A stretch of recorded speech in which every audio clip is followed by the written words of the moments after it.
বাংলাদেশে 40টা তাদের radar station তারা নিয়ন্ত্রণ করে কোস্ট লাইনে, অর্থাৎ তাদেরকে ওই যে যা চায়নার শিপ টিপ এগুলো করবে। আমাদের দেশে চুক্তির মাধ্যমে রাডার স্টেশন নিয়ন্ত্রণ করবে ইন্ডিয়া, তাহলে কি সার্বভৌমত্ব থাকে? সার্বভৌমত্ব এবং স্বকীয়তা তো ওইখানেই বিনষ্ট হয়ে গেছে। আচ্ছা, মিরেরসরাইতে তারা 900 একর জমি নিয়ে ওইখানে একটা মিনি ক্যান্টনমেন্ট বানিয়েছিল। সেখানে কন্ডিশন ছিল কোনো বাংলাদেশি মানুষ ঢুকতে পারবে না।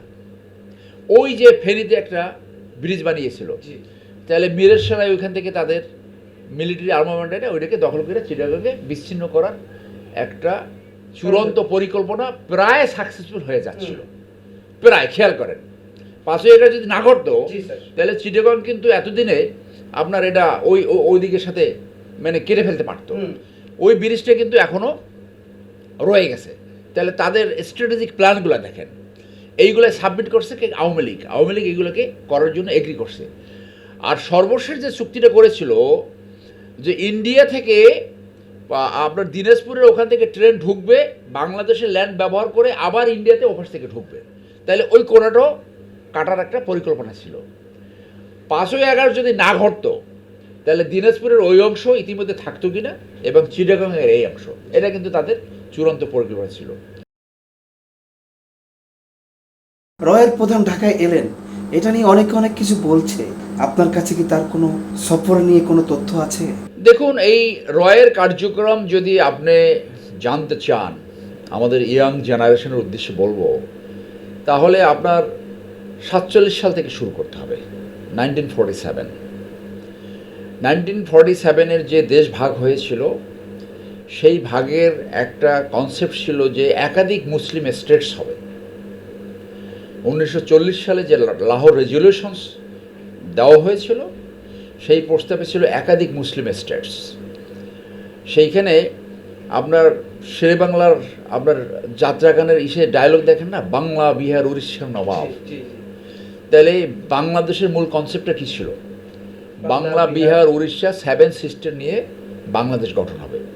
কিন্তু কি গঠন হয়েছিল? একটা পাকিস্তান, ইস্ট পাকিস্তান এবং ওয়েস্ট পাকিস্তান, একটা দেশ হলো। হ্যাঁ, এই পাকিস্তানের আমাদের এই দিদেন পূর্ব পাকিস্তানে ছোট্ট একটু জমি দিল, মাত্র 55,000 বর্গ কিলোমিটার। এখানে জনসংখ্যা যে বেড়ে যাবে এটা সবাই জানতো, এখানে জনসংখ্যার হার বৃদ্ধি। একই ধারে এই যে 7 সিস্টার, সেখানে জনসংখ্যার হার কম। তাহলে এই অবিভক্ত বাংলার মুখ্যমন্ত্রী ছিল শেরে বাংলা। বাংলা তো অবিভক্ত ছিল, এবং সেইখান থেকে বঙ্গভঙ্গ হয়েছিল 1905 সালে। আপনি জানেন, বঙ্গভঙ্গ রদ হলো।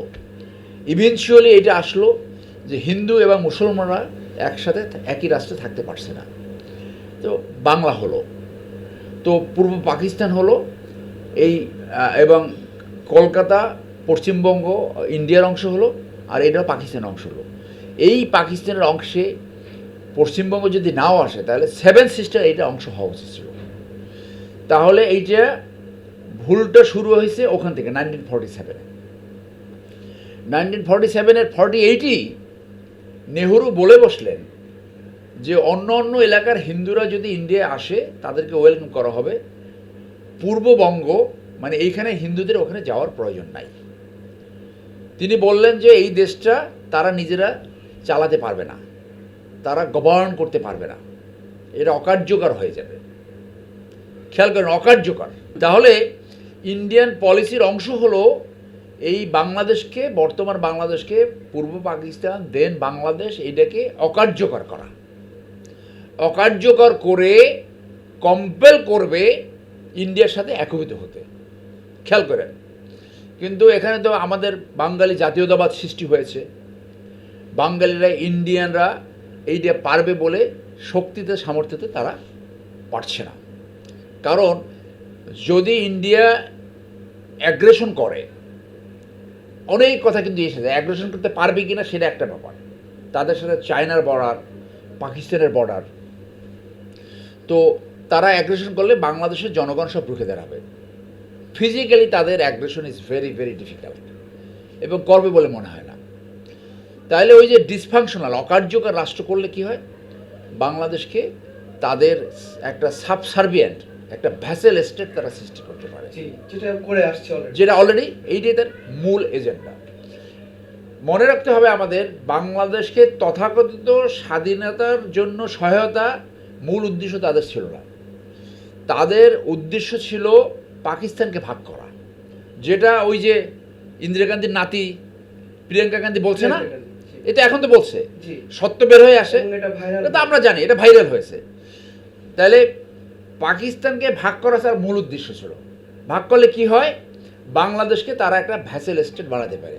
আর কি হয়, তার যে ডিফেন্স স্পেন্ডিং, তার যে প্রতিরক্ষার জন্য যে আপনার যে খরচ, সেই খরচ কমে যায়। কারণ বাংলাদেশে বর্ডারে 4,000 কিলোমিটার যে বর্ডার এরিয়া, বৃহত্তর বর্ডার এরিয়া, সেই এরিয়া তাদের পাহারার জন্য সেনাবাহিনী বসাতে হয় না। এইটা ছিল মূল উদ্দেশ্য। কিন্তু ওই স্বাধীনতার 71-এর আগে থেকে এবং 71-এর পরে বাংলাদেশে যে একটা ফিফথ কলামিস্ট তারা সৃষ্টি করছে মুজিব বাহিনী নামে, সেই সময় মুজিব বাহিনী যারা ছিল এইগুলো সব রয়ের এজেন্ট। এই রয়ের এজেন্ট বংশ পরম্পরায় এখনও রয়ের এজেন্ট রয়েছে। বলা হয় যে বাংলাদেশে মোরাললেস 1 লক্ষ রয়ের এজেন্ট আছে এবং সশস্ত্র বাহিনীর ভিতরেও আছে এবং তাদের অনেকের শাস্তিও হয়েছে। আপনি জানেন ওই যে লেফটেন্যান্ট জেনারেল মুজিব, ওই যে রয়ের এইখানে চিফ কোঅর্ডিনেটর ছিল, 5ই আগস্ট থেকে 200 ক্লিয়ার পাঠাইছিল এবং প্লেনে টার্মাকে ডাইরেক্ট উঠিয়ে দিয়েছে। সো ওই এজেন্টগুলো রয়েছে। তাহলে আমাদের বুঝতে হবে যে ইন্ডিয়ান ফরেন পলিসির অংশ হলো বাংলাদেশকে ডিসফাংশনাল করা, অকার্যকর করা, এবং আরেকটা উদ্দেশ্য হলো পাকিস্তানকে ভাগ করা এবং বর্ডারে তাদের ডিফেন্সের স্পেন্ডিং কমানো, খরচ কমানোর চেয়ে আরেকটা বড় হলো যে বাংলাদেশকে লুটপাট করা।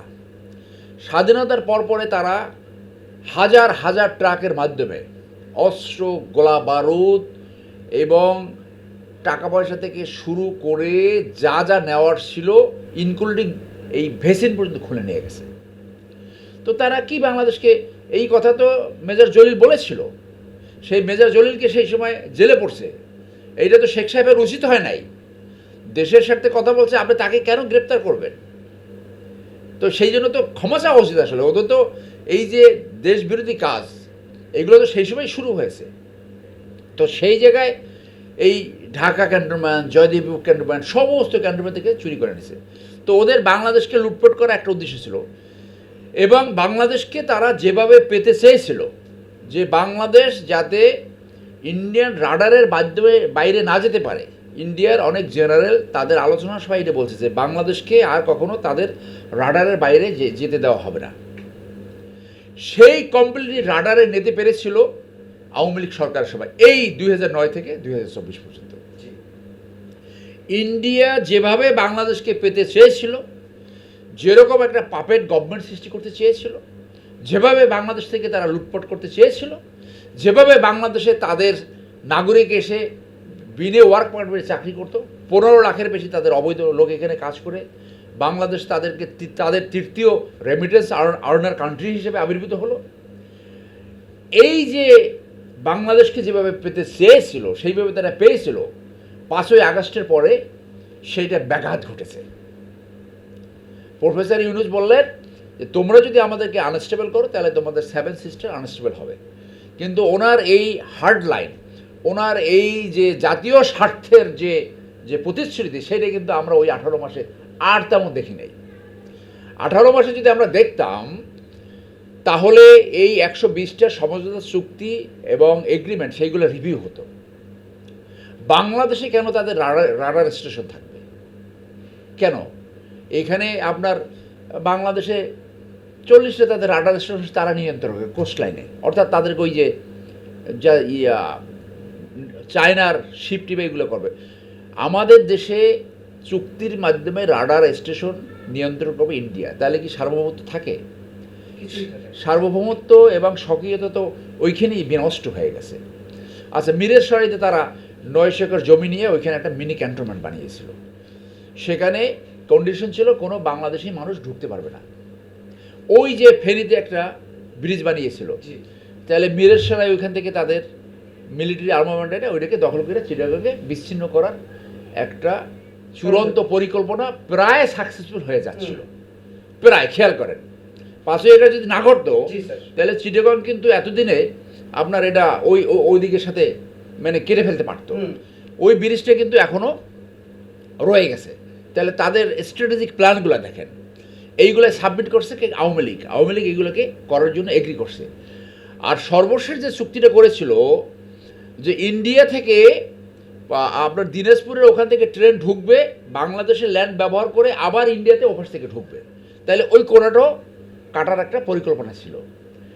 5ই আগস্ট যদি না ঘটতো তাহলে দিনাজপুরের ওই অংশ ইতিমধ্যে থাকতো কিনা এবং চিটাগংয়ের এই অংশ, এটা কিন্তু তাদের চূড়ান্ত পরিকল্পনা ছিল।